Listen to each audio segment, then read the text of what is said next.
Presentations under the motion. I believe the request is coming, for the floor is coming from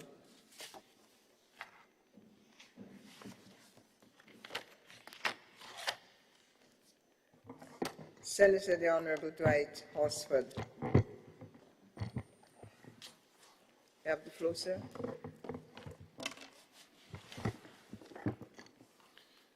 Thank you, Madam President.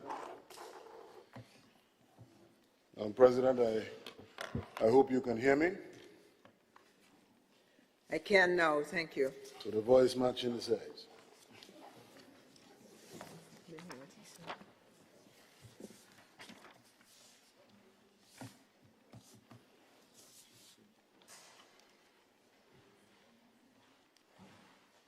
Madam President,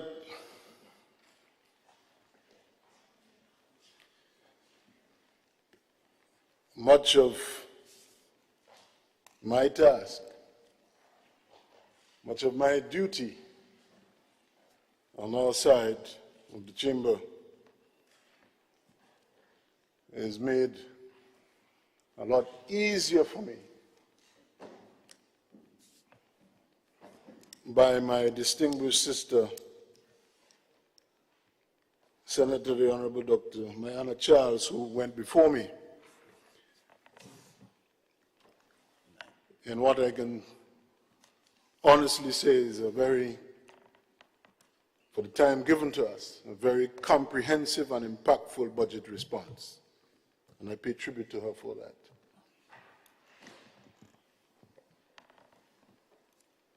Unfortunately, Madam President, she had to depart the chamber on other business. But I associate myself totally with her contribution and the spirit of her delivery. Madam President, I want to also thank you for your indulgence as I was abroad when our sitting started. I understand that the clerk communicated to you, and you did communicate to my colleagues, that it was difficult for me to make the first sitting. So I did my utmost best to be here today. I've considered the 2025 budget as was presented by a reluctant Minister of Finance on the 7th March 2025. What I propose to do, Madam President, in the context of what I said just now, to avoid repeating emphasis in areas that both my distinguished friends, Senator Cox and Dr. Charles, Senator Dr. Charles, have ably analyzed. I wish to make a few global observations and 3 specific ones.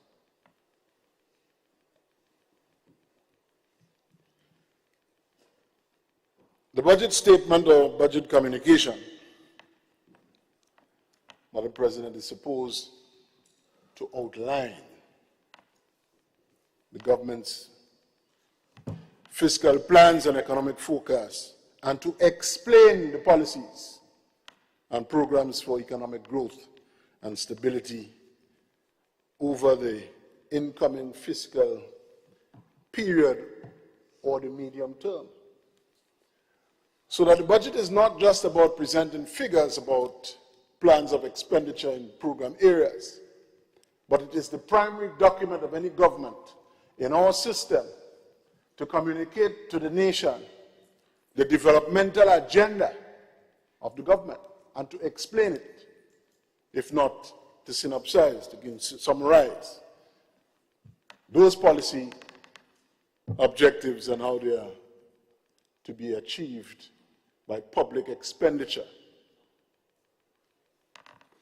So the whole objective of the budget communication in our democratic system is that it is to inform the public to whom the obligation of dutiful service is owed, and the Parliament, so that government remains accountable to the people. In short, Madam President, this budget exercise is not just about figures and analyzing figures. It is about transparency. There must be no smoke and mirrors.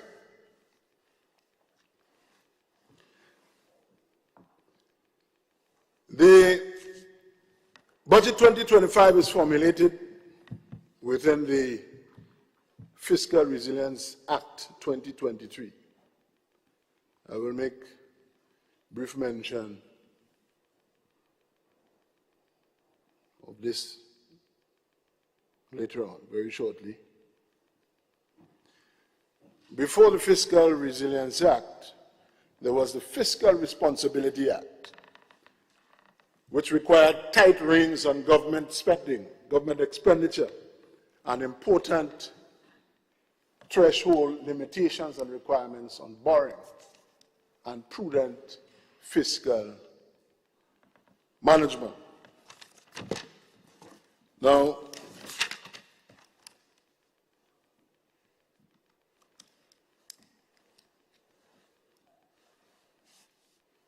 many of my colleagues on both sides of the aisle and even the political divide would have attempted economic analysis of this budget. How I approach this, Madam President, is that in as much as the input in a budget is largely informed by technocrats and technical people with very special skills and knowledge in economic modeling and planning and so on, a budget must be intelligible to those who have to absorb it and understand it. And so, Madam President, as far as I'm concerned, Table 1 on page 9 of the 2025 budget provides, in my view, well, a tabular representation of the key variables of the 2025 budget.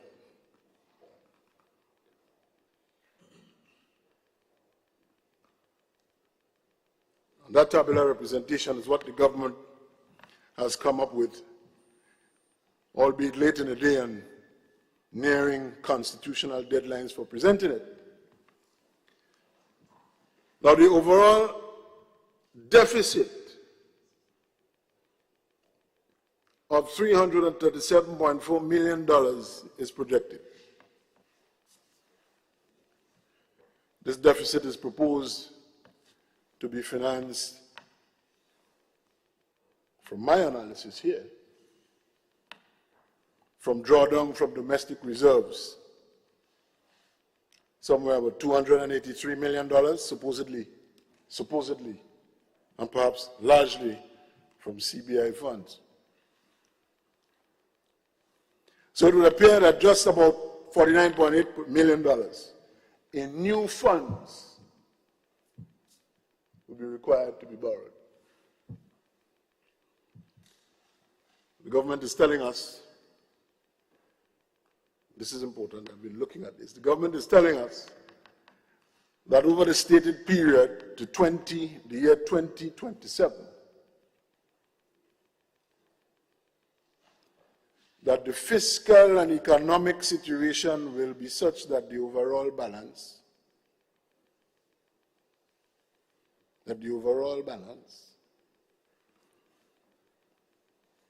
will be contributing to reserves by then meaning by 2027. We need to take a look at that.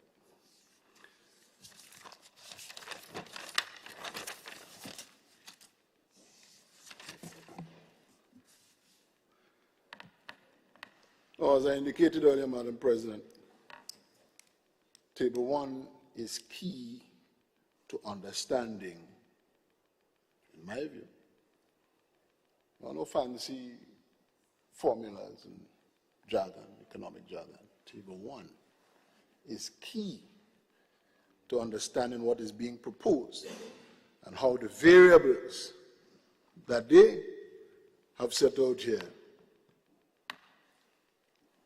from recurrent revenue to recurrent expenditure, flow into this overall balance that we are told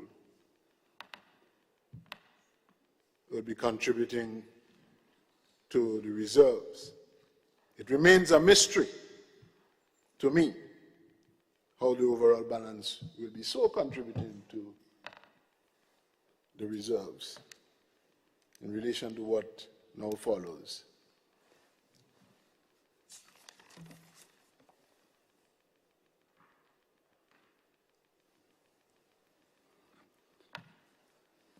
I fail to see how that will occur as projected, Madam President,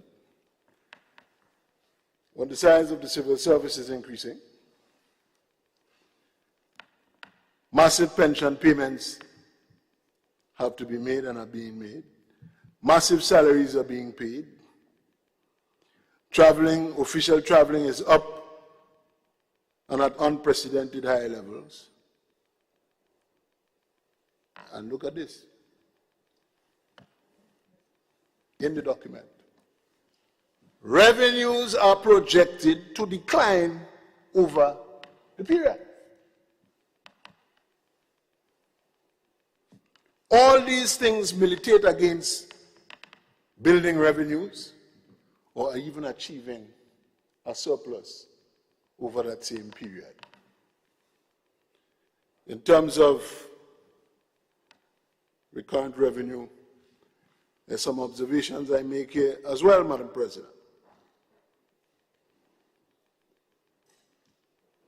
I just indicated that revenues are forecasted to decline relative to the amount provisionally collected in 2024. It's in the document. So if we are doing so well, how come you're projecting less? How come you're projecting revenue decline? Storm signal. Storm signal. And that reminds me of, perhaps, Madam President, you may be familiar with that work. Very seminal piece of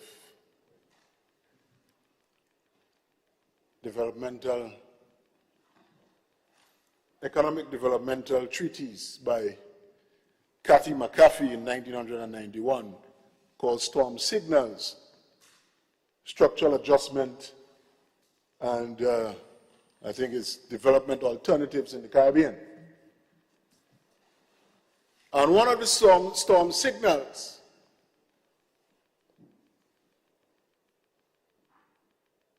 is indicated in the budgeting process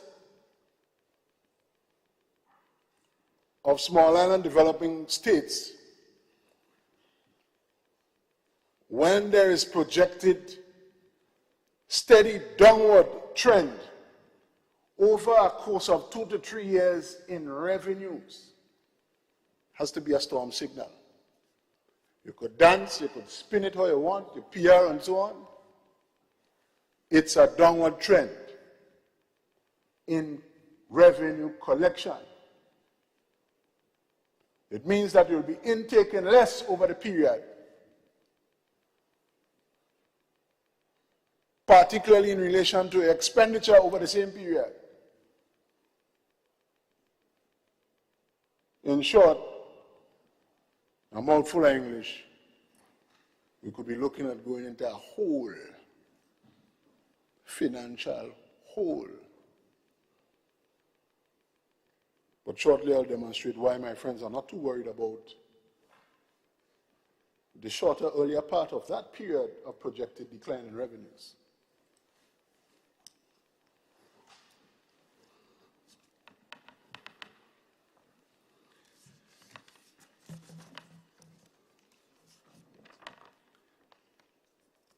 Madam President,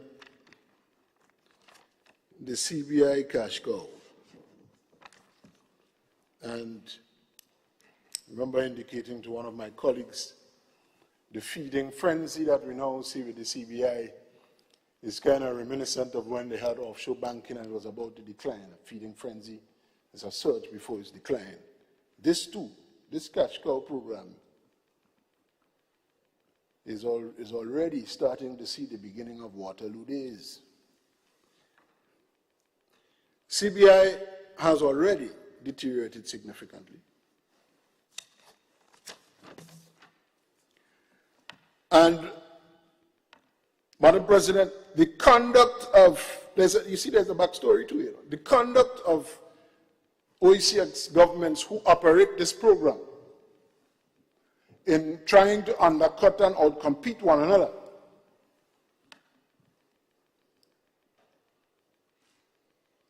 including Grenada,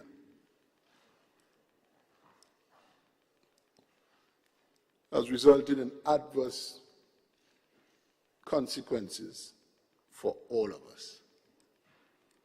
I believe, if not this month, sometime very soon, the OECS authority and the ECCB are meeting, I think, here in Grenada regarding the proposal of having a joint CIP or CBI approval system. I think these are responses to the transparency and other pressures coming from the European Union and the United States. All no doubt linked to that practice I just mentioned. And so it must be appreciated that the CBI is on a decline. Applications for the program are on the decline. This was apparent at the end of 2024 compared to 2023. It's looking bleak.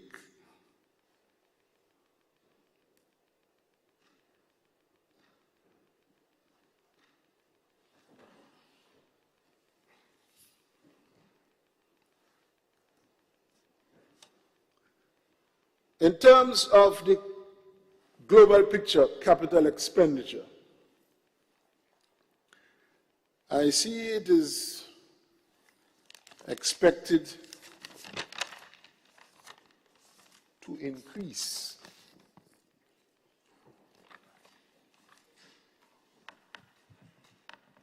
over the 2024 levels, but it is expected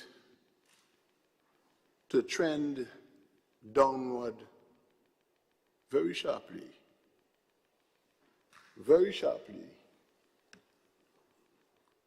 from almost 500 million to just about 200 million by 2027. Given the obvious necessities, infrastructural needs and otherwise, why a trend downwards? Just now when I made reference to McAfee's seminal work, there are three pillars for developing states' advancement, perhaps towards a clear picture of if even possibly becoming first world nation status, as Trinidad declared some time ago, I think in 2002, 2005 under Patrick Manning, that they were heading in that direction. The developmental model must follow and root itself on three pillars: investment, substantial investment in infrastructure, healthcare, education. And education, that aspect of educational instruction and learning that will place developing states within an appreciable range of technical competitiveness. All other fancy things broken down to mean more skills training and relevant modern technical skills training.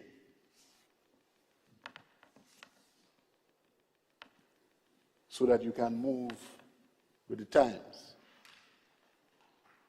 But as to that pillar of infrastructural development, I think it is beyond useful argument by anybody that there are serious infrastructural needs that must be met in this country, particularly in our road and drain networks, right now.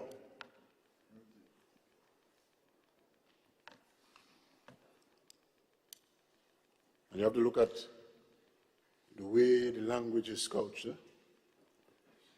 2024, by 2027, and over the period. Okay?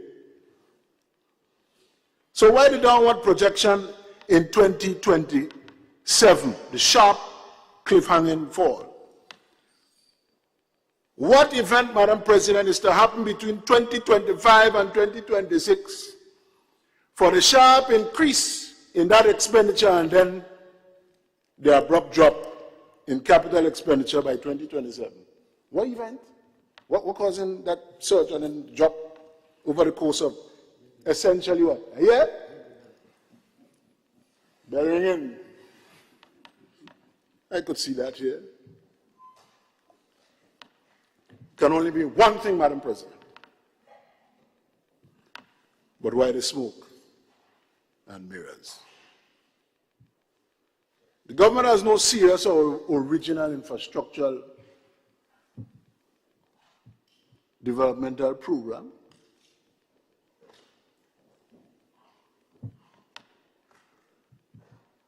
All public works projects in tow have been negotiated for and commenced by their predecessor.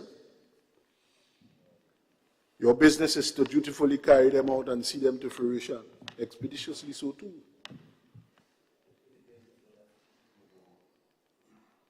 Well, you ask for the obligation. You ain't doing nobody favors. And let me tell you, you have an obligation to service to the public. You ain't doing nobody favors to the public. So they have already dismantled certain legal requirements, in my respectful view, Madam President, when I mentioned what obtained before under Fiscal Resilience Responsibility Act, and now, same acronym, but just a different name, Fiscal Resilience.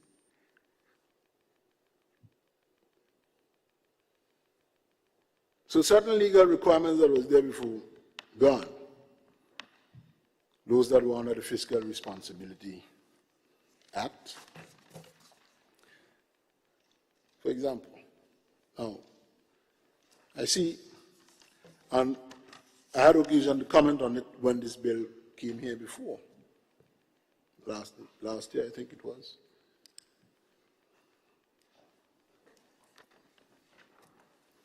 Certain levels of projects would not be put before public procurement, the public procurement process. Now, before, the threshold, I think, was 15,000 above, and it is moved to 100,000, anything 100,000 and above, and then you'll go to the open public procurement process. You see, Madam President, the threshold, the low threshold that was there before, there was a reason to it. And that threshold was not indigenous to Grenada. A number of other countries with a similar fiscal responsibility legislation had similar low levels. Why? Why? Because it was self-regulating.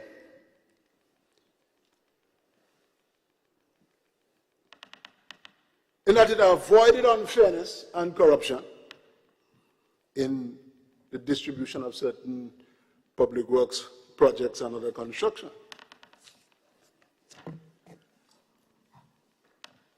That is why it was so low.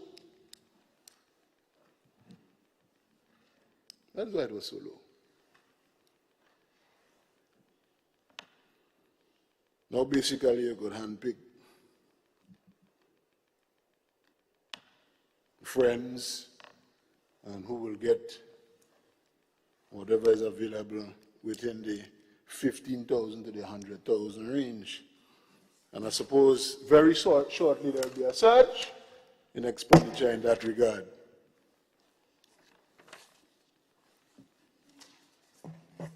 That is the driving force behind this. Because, Madam President, none of the numbers that I see here, when I look at the trend that is unexplained, none of the numbers relate to the strategic priorities stated on page 10 of the document. Smoke and mirrors.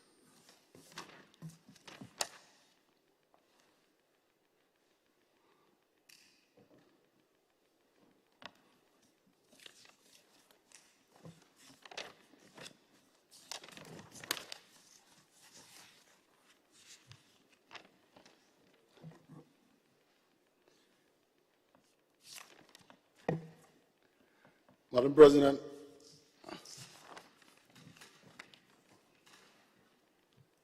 thank you.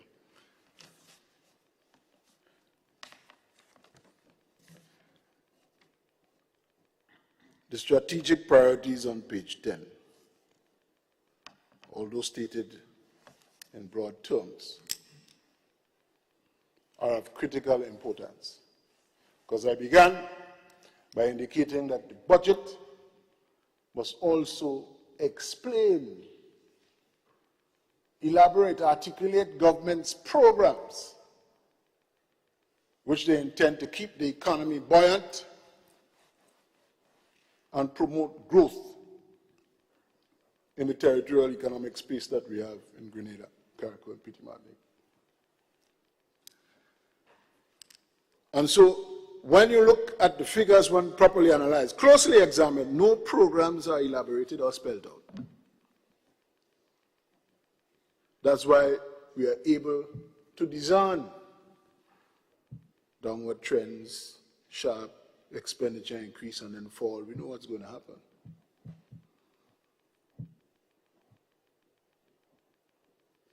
And I think it is a misfortune, a great misfortune, that these things have not been explained as to how they relate to the strategic objectives.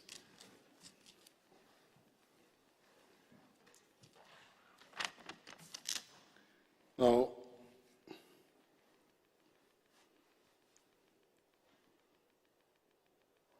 in terms of the financial outlook,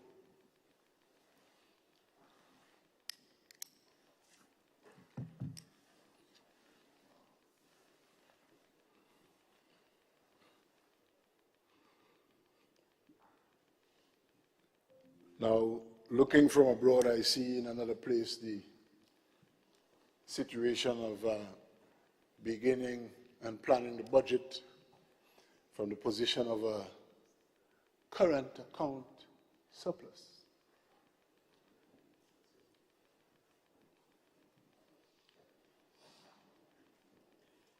As being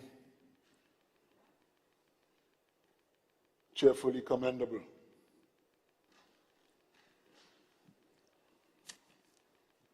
Well, Madam President, you're supposed to start from a current account surplus. You're supposed to start from a current account surplus. So yes, it's commendable that you're doing the right thing. You're starting at the right place. But it is important to note, Madam President, before we start ringing bells and whistling over very fundamental things that the unsuspecting public might, when they listen to the gallery, might think it's some great achievement. It's important to appreciate what is there.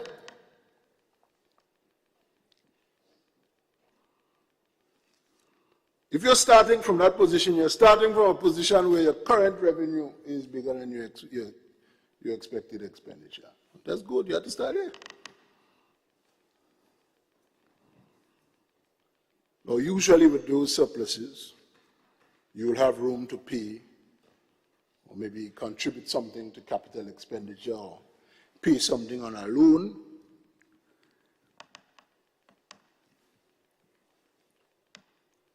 And though it is a good starting point, you need to have something more.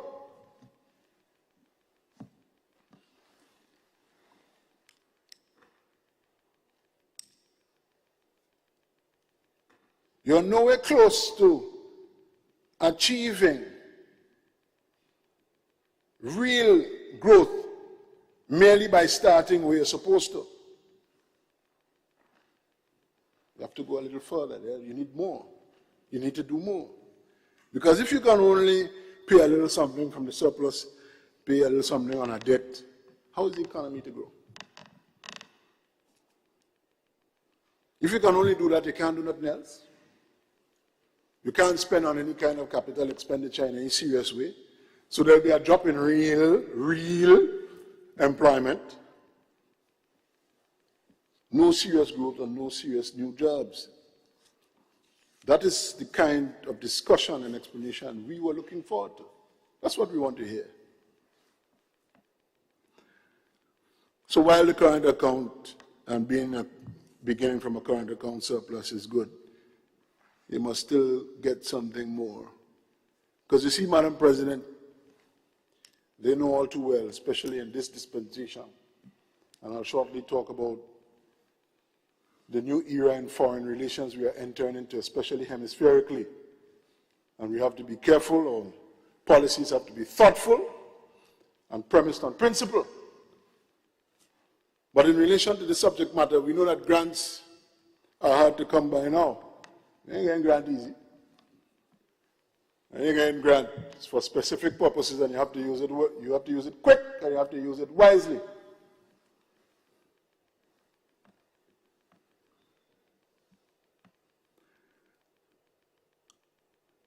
So if we are not living within our means,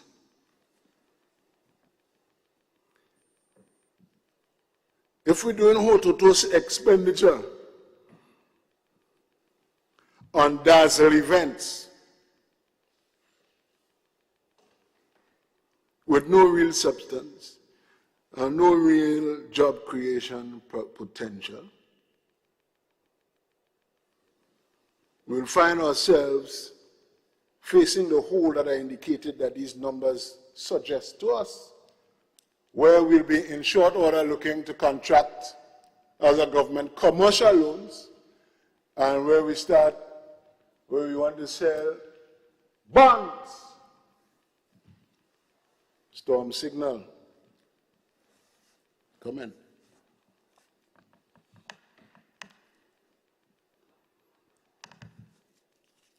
And so,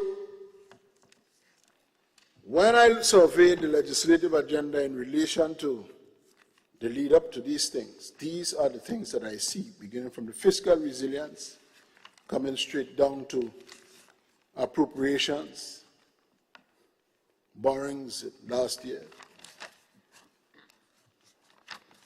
leading into this belated budget.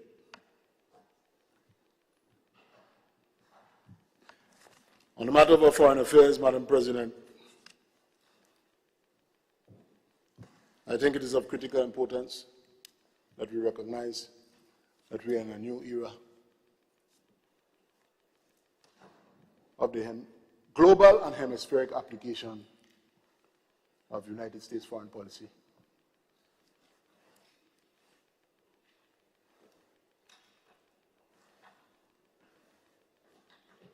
Our foreign policy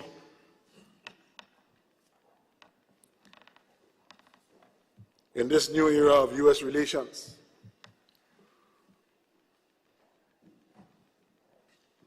certainly the conduct of our external affairs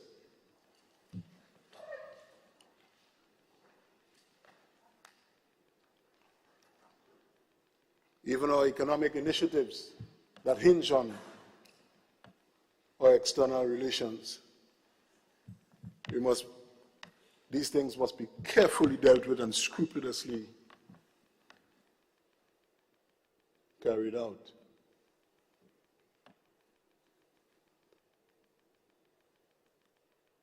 I recommend that they must first be premised on principle, not necessarily economic vagrancy. You're going to get a thing here, you're going to get a thing here.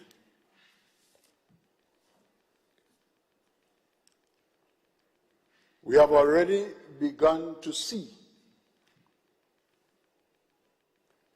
that there is becoming a hostile environment, particularly for some of our closest friends with whom we've had long fraternal and diplomatic ties with.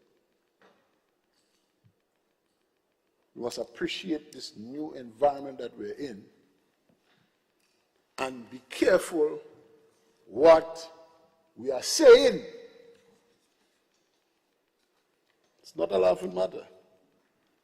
We are not in the 70s and 80s anymore.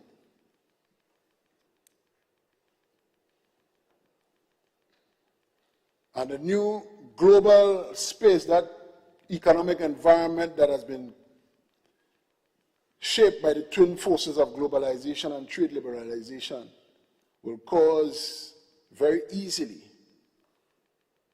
adverse economic effects to visit us very quickly and for a sustained period if we are not skillful in our external relations. I don't need to say more.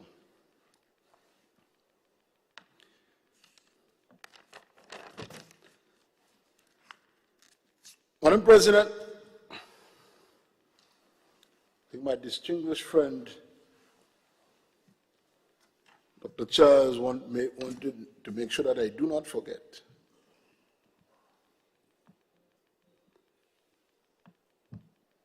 that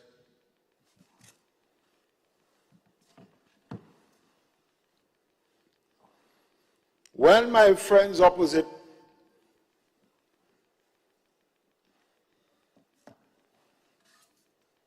come with their paper and their numbers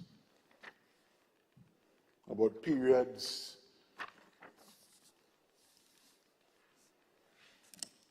of increase and decline in unemployment rates, and about periods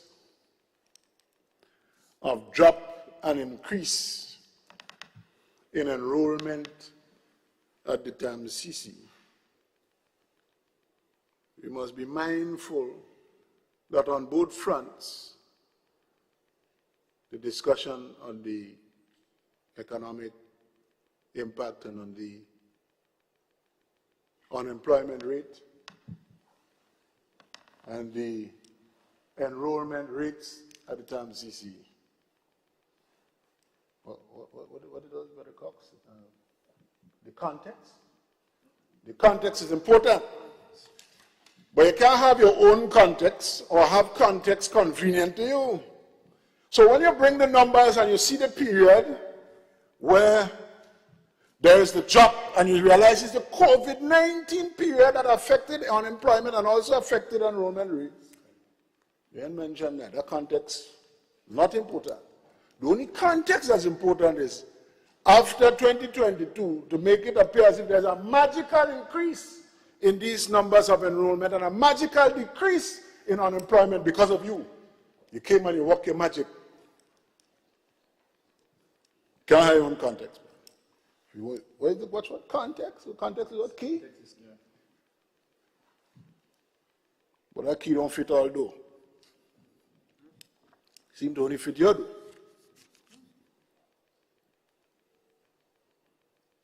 No magic has been done. And we expect no magic will be done, especially from the smoke and mirrors we see here.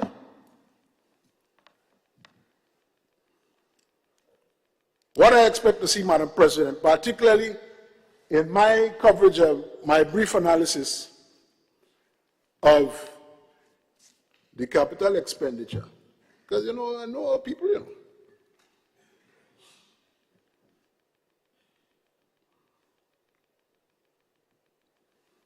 to create that impression. But them fellas start to work. See things happening, why? Because during the day, them fellas start to work. What's the period? What's the period, Brother Cox?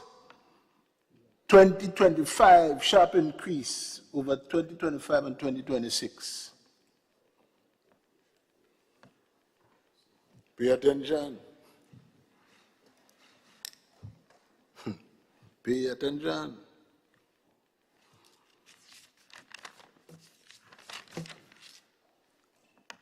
But before I leave my caution in relation to how, in this fiscal cycle and in relation to government's conduct of external relations, I think we must recognize, all of us, the critical role that Cuban friends have played in our healthcare system over the years, and when I say over the years, for decades. And right now, you see, brewing with some others, we are not quite drawn into that yet, and that is why I said what I said just now, about prudence with what we say with remote. Because it's not about ego and it's not about getting prime time for attention to get into an international debate with North America. It's about prudence because you're representing people. People's lives depend on it.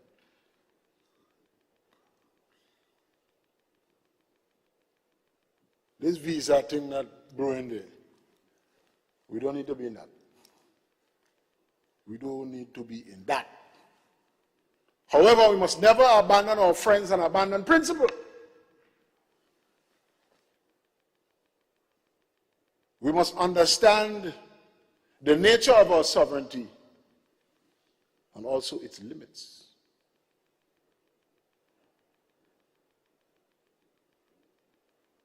In the policy of human conduct and the history of man, sovereignty is not absolute. It is only absolute when one can enforce it.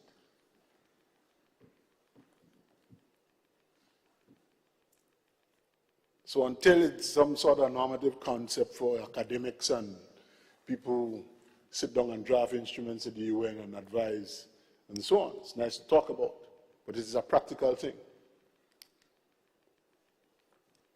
And in the business between nations, it is a practical endeavor. Diplomacy is practical.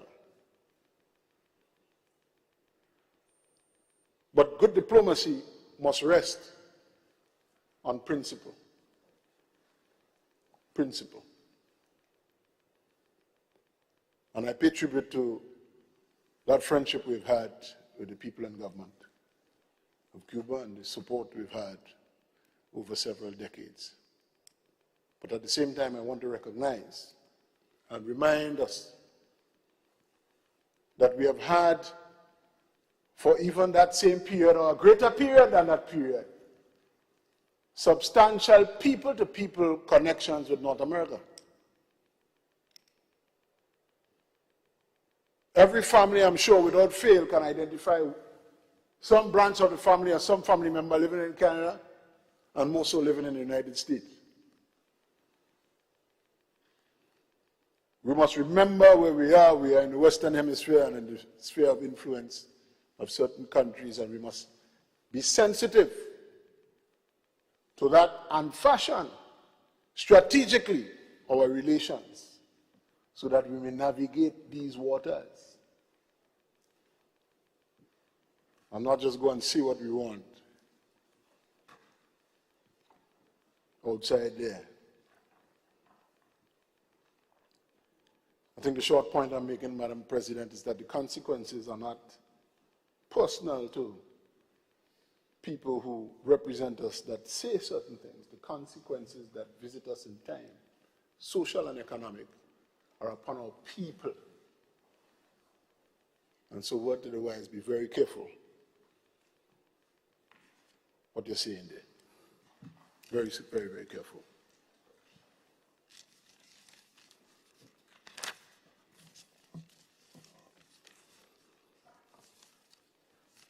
Madam President, I recognize that there are some challenges, and they are not new challenges. So I'm not going to say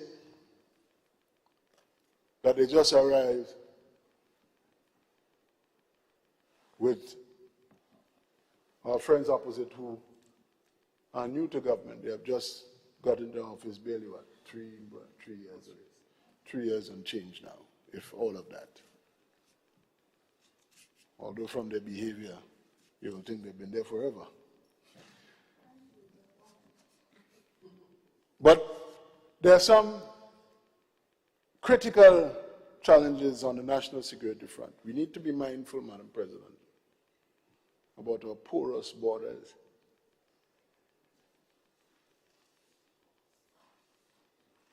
And to cast a more discerning eye on immigration policy.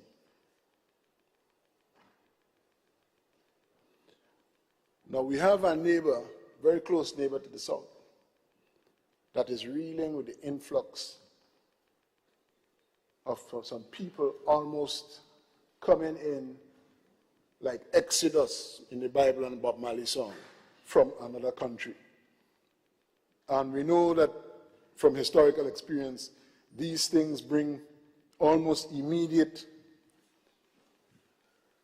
socioeconomic difficulties and pressures on the health system, the security system particularly.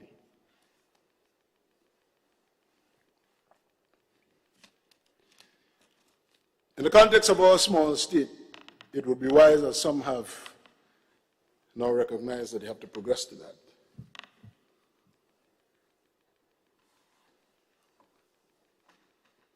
To ensure that we have a legislative framework by which we can marshal all security resources and make collective decisions regarding security. Some countries have done it in the National Security Act, where you establish a National Security Council that does a collaboration and an input into the council from all key national security stakeholders, whether it be customs, immigration, the police, special branch of the police, tactical units and drug squad, and so on. Rather than just one central burden on the police themselves, because there are other branches that play a critical role in national security, particularly what I'm mentioning here as border security. And why is this important? It is not far-fetched, particularly what is happening with a certain neighbor to the south. And some will say to some degree, here it's starting to happen. We got an influx of people. Already we have difficulties managing violence with certain sectors, whether it be gangs or certain juvenile demographics that have access to firearms and so on. These are already real challenges. Imagine the burden that could be placed upon us by the influx of some other people, particularly where we already know from past experience in other places the very real threat of very complex and organized criminal activity that could present. We can't be asleep on that at all. Now, this is not a sexy topic. It's not something that we like to talk about when there's a budget cycle for gallery, for radio programs, but it is a real threat to national security and our management of border security, and by extension, our national security.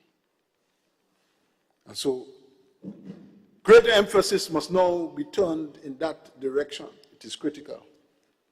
And I hope, as some of our neighbors in OECS are doing, that we can move towards setting up that superstructure by which we can marshal the resources that we have and even organize to get some more to tackle having strong border security in these islands that are easily accessible.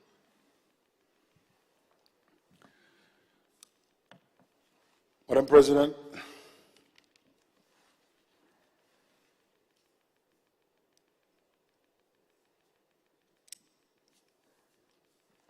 I'm always troubled, even to the point of dismay, when I hear about young people taking their lives.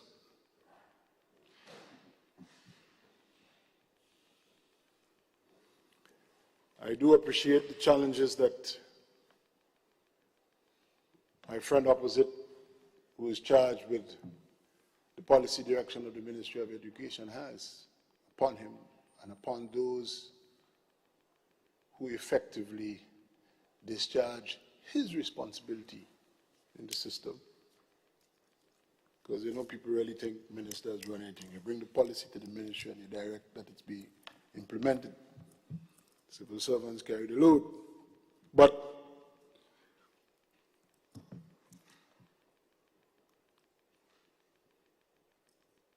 it is always very painful, Madam President, very, very, very painful. And I don't think it is an administration to blame. No administration is to blame for that. I want my friends to appreciate clearly where I'm going with that.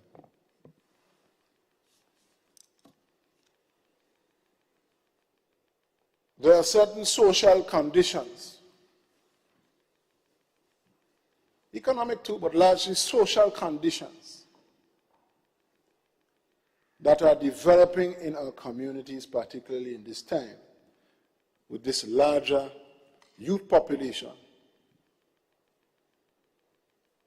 unmentored, unsupervised, and largely produced by very young people themselves.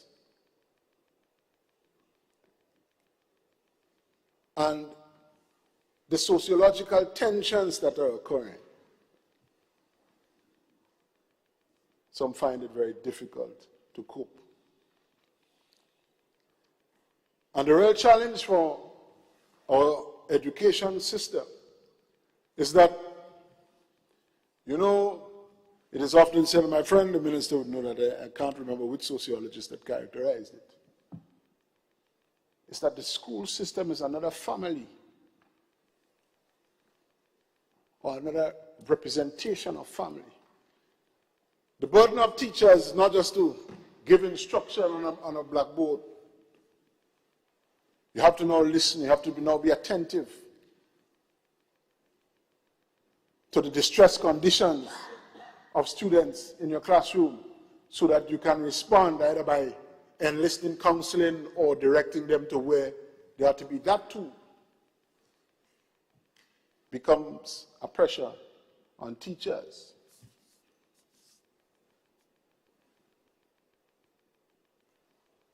And so that there's a real need to examine more closely this sociological phenomenon, my friend, these tensions that are occurring.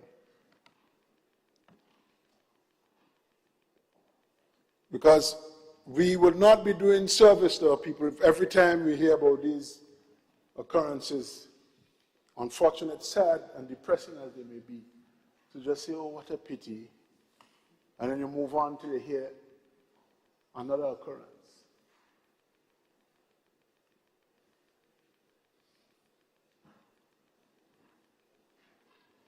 We must appreciate what is happening sociologically and try our best to make these interventions, Madam President. That is the best we can do. We are not saying that we are perfect and we will solve them. But our young people urgently need that kind of intervention. And so this is why, Madam President,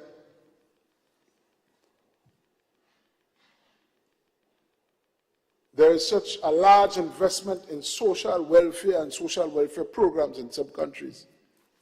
I know we have our challenges, but as my distinguished sister said, perhaps after a global look, we determine what our priorities must be. And there's pressing and urgent need for us to examine that. Pressing. It's not enough for us to just hear it happening, it's sad and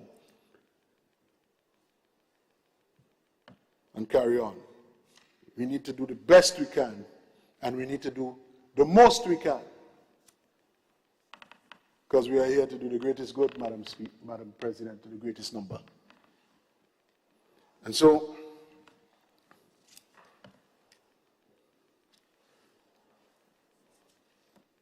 thank you. And so, with these remarks, Madam President, I join with my colleagues who went before me in our analysis of this belated budget given to us by a reluctant Minister of Finance. Madam President, I want to thank you for allowing me this opportunity and also your kind indulgences before in understanding my personal situation in relation to Tuesday's sitting at this chamber. I thank you very much, Madam President. I thank you, Senator Horsford, and thank you for your overview flight, stopping at particular key points, key proposals in the budget. I want to